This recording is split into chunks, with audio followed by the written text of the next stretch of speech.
Hi friends, ಇವತ್ತಿನ comment winner ಮತ್ತು promotion channel ಎರಡೂ ಬಂದುಬಿಟ್ಟು ಜಾನ್ವಿ ಲಾಗ್ಸ್ 98 ಅನ್ನೋರು. ದಯವಿಟ್ಟು ಜಾನ್ವಿ ಲಾಗ್ಸ್ ಚಾನಲ್ನ ಯಾರೆಲ್ಲ ಸಬ್ಸ್ಕ್ರೈಬ್ ಮಾಡಿಲ್ಲ ಅಂದರೆ ದಯವಿಟ್ಟು ಸಬ್ಸ್ಕ್ರೈಬ್ ಮಾಡಿಕೊಂಡು ಅವರಿಗೆ ಕೂಡ ಸಪೋರ್ಟ್ ಮಾಡಿರಿ. ಅವರು ಒಳ್ಳೊಳ್ಳೆ ವಿಡಿಯೋನ ಹಾಕ್ತಾರೆ, ಲಾಗ್ಸ್ ಮಾಡ್ತಾರೆ.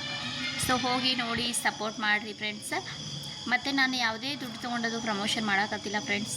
ಫ್ರೀಯಾಗಿನ ಪ್ರಮೋಷನ್ಗಳನ್ನ ಮಾಡಿ ಕೊಡಕತ್ತೆ. ನಾನು ನಿಮ್ಮ ಚಾನಲನ್ನು ಕೂಡ ಪ್ರಮೋಷನ್ ಮಾಡಬೇಕಂದ್ರೆ ನನಗೆ ಕಮೆಂಟ್ ಬಾಕ್ಸ್ ಒಳಗೆ ನಿಮ್ಮ ಚಾನಲನ್ನು ತಿಳಿಸ್ಕೊಡ್ರಿ. ಹಾಗೆ ನೀವು ಕಮೆಂಟ್ ವಿನ್ನರು ಮತ್ತು ಪ್ರಮೋಷನ್ ಮಾಡಬೇಕಂದ್ರೆ ನೀವು ಬೇಗ ಕಮೆಂಟ್ ಹಾಕಿ, ಫಸ್ಟ್ ಕಮೆಂಟ್ ಮಾಡಿ, ಆವಾಗ ನನ್ನ ಚಾನಲನ್ನು ಪ್ರಮೋಷನ್ ಮಾಡ್ತೀನಿ.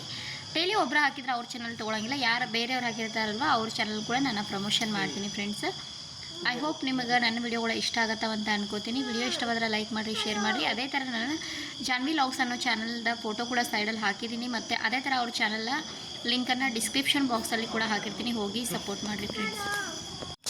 ಹಾಯ್ ಹಲೋ ನಮಸ್ಕಾರ, welcome back to my YouTube channel Divya Mallu logs. ಎಲ್ಲರೂ ಹೆಂಗಿದ್ರಿ ಫ್ರೆಂಡ್ಸ್? ಎಲ್ಲರೂ ಚೆನ್ನಾಗಿರಂತ ಅನ್ಕೋತೀನಿ. ನಾನು ಕೂಡ ಭಾಳ ಮಸ್ತ್ ಅದಾನೆ. ಏನಪ್ಪ ಅಂತಂದರೆ ಇವತ್ತು ನಾನು ಜವಾರ್ ಫ್ಲೋರ್ ಅಂದ್ರೆ ಪಾಕೆಟಲ್ಲಿ ಸಿಗುವಂಥ ಜೋಳದ ಹಿಟ್ಟಿಂದ ನಾನು ಜೋಳದ ರೊಟ್ಟಿನ ಯಾವ ಥರ ಮಾಡೋದು ಅಂತೇಳಿ ನಿಮ್ಗೆ ತೋರಿಸ್ಕೊಳತ್ತೀನಿ. ವಿಡಿಯೋನ ಯಾರು ಸ್ಕಿಪ್ ಮಾಡಬೇಡ್ರಿ, ಕೊನೆವರೆಗೂ ನೋಡಿರಿ, ಸಪೋರ್ಟ್ ಮಾಡಿರಿ. ಒಂದಷ್ಟು ಜನ ಕಡೆ ಏನಾಗ್ತೈತಿ ಅಂದರೆ ಜೋಳದ ಹಿಟ್ಟು ಇರೋಂಗಿಲ್ಲ. ನಮ್ಮ ಉತ್ತರ ಕರ್ನಾಟಕ ಸೈಡ್ ಅಂತೂ ಜೋಳದ ಹಿಟ್ಟು ಸಿಗ್ತೈತಿ. ನಮ್ಮ ಕರ್ನಾಟಕದೊಳಗೆ ಬೇರೆ ಕಡೆ ಎಲ್ಲ ಜೋಳದ ಹಿಟ್ಟು ಸಿಗೋಂಗಿಲ್ಲ. ಅಂಥವ್ರ ಜೋಳದ ರೊಟ್ಟಿ ತಿನ್ಬೇಕಂತ ನೀವು ಬಯಸಾಕತ್ತಿದ್ರೆ ಜವಾರ ಫ್ಲೋರ್ ಅಂತ ಹಿಟ್ಟು ಸಿಗ್ತೈತಿ. ಅದರಿಂದ ನೀವು ಜೋಳದ ರೊಟ್ಟಿನ ಯೂಸ್ ಮಾಡ್ಕೊಂಡು ಮಾಡ್ಬೋದು ರೀ. ಇವಾಗ ನಾನು ಪಾಕೆಟ್ ಜೋಳದ ಹಿಟ್ಟಿಂದ ಯಾವ ಥರ ಮಾಡೋದಂತ ತೋರಿಸ್ತಾನೆ, ನೋಡೋಣ ಬರ್ರಿ. ಅದಕ್ಕೂ ಮುಂಚೆ ನಾನು ಪ್ಯಾಕೆಟ್ನ ಕಟ್ ಮಾಡ್ಕೊಳಕತ್ತೀನಿ. ಜವಾರ್ ಫ್ಲೋರ್ ಇದರಲ್ಲಿ ಇನ್ನೊಂದು ಏನಪ್ಪ ಅಂದ್ರೆ ಪ್ಯೂರ್ ಜವಾರ್ ಅಂತೂ ಇಲ್ಲವೇ ಇಲ್ಲ ಫ್ರೆಂಡ್ಸ್. ಇದರಲ್ಲಿ ರಾಗಿ, ಸಜ್ಜಿ ಮತ್ತು ಜೋಳ ಮೂರು ಕಾಳುಗಳ ಮಿಕ್ಸ್ ಮಾಡಿ ಈ ಹಿಟ್ಟನ್ನು ತಯಾರು ಮಾಡ್ಯಾದಾರ. ನಾವು ಚಾನ್ಸ್ಕೊಳ್ತಾ ಇದನ್ನು ತೊಗೋಬಾರ್ದು ರೀ ಫ್ರೆಂಡ್ಸ್. ಯಾಕಂದರೆ ಇದರ ಮನ್ಯಾಗಾದ್ರೆ ಸ್ವಲ್ಪ ಸಣ್ಣಗೆ ಬಿಸ್ಕೊಂಡಿರ್ತಾರೆ. ನಾವು ಪಾಕೆಟ್ ಅಂದ ತಕ್ಷಣ ಏನಾಗ್ತೈತಿ, ಹಿಟ್ಟು ಅವರ ದಪ್ಪಾಗಿನ ಬಿಸಿರ್ತಾರೆ. ಅದಕ್ಕಾಗಿ ನಾವು ಚಾನ್ಸ್ಕೋಬೇಕಾಗ್ತೈತಿ. ಹಿಟ್ಟನ್ನು ಇವಾಗ ನಾವು ಜರಡಿ ಹಿಡಿದ್ಬಿಟ್ಟು ತೊಗೊಂಡ್ರಿ ಅಂದ್ರೆ ಚಾನ್ಸ್ಕೊಳ್ಳೋನು. ಹಿಟ್ಟೆಲ್ಲ ಚಾನ್ಸಿ ಇಟ್ಕೊಳತ್ತೆ. ನಿಮಗೆ ಹಿಟ್ಟೆಲ್ಲ ಚಾನ್ಸ್ ಇಸ್ಕೊಂಡ್ಮೇಲೆ ಮತ್ತು ನಾನು ಈ ಕಡೆ ನೋಡ್ಬೋದು, ನೀವು ಗ್ಯಾಸ್ ಮೇಲೆ ಸ್ವಲ್ಪ ಬಿಸಿನೀರನ್ನು ಕಾಯಿಸ್ಕೊಳಕ್ಕೆ ಇಟ್ಕೊಳಕತ್ತಾರೆ. ಅಂದ್ರೆ ಯಾಕಂದರೆ ಹಿಟ್ಟು ನೀರು ಅನ್ಸ್ಕೋಬೇಕಾಗ್ತೈತಿ.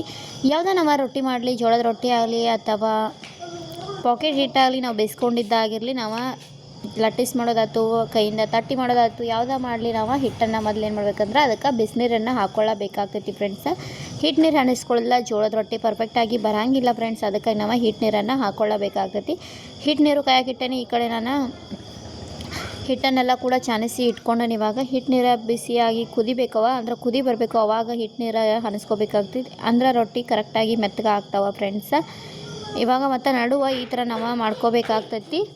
ನಡುವೆ ಈ ಥರ ಮಾಡ್ಕೊಂಡ್ಮೇಲೆ ನಾವೇನು ಮಾಡೋಣ ಅಂದರೆ ಹಿಟ್ಟು ನೀರು ಏನು ಬಿಸಿ ಆಗ್ತಲ್ಲ ಅವನ್ನ ಇದ್ರೊಳಗೆ ನಾವು ಹಾಕ್ಕೋಬೇಕು.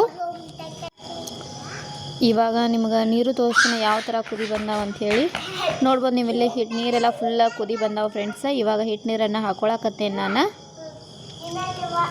ಈ ಥರ ಕುದೀತಿರ್ಬೇಕು ಹಿಟ್ಟು ನೀರು, ಅವಾಗ ಹಾಕೊಂಡ್ರೆ ಕರೆಕ್ಟ್ ಆಗಂತ ರೊಟ್ಟಿ ಬರ್ತಾವೆ ಫ್ರೆಂಡ್ಸ್. ಇವಾಗ ನಾವು ಒಂದು ಸ್ಪೂನ್ ಸಹಾಯದಿಂದ ಹಿಟ್ಟನ್ನೆಲ್ಲ ಇದ್ರೊಳಗೆ ಮಿಕ್ಸ್ ಮಾಡ್ಕೊಳ್ಳೋಣ್ರಿ.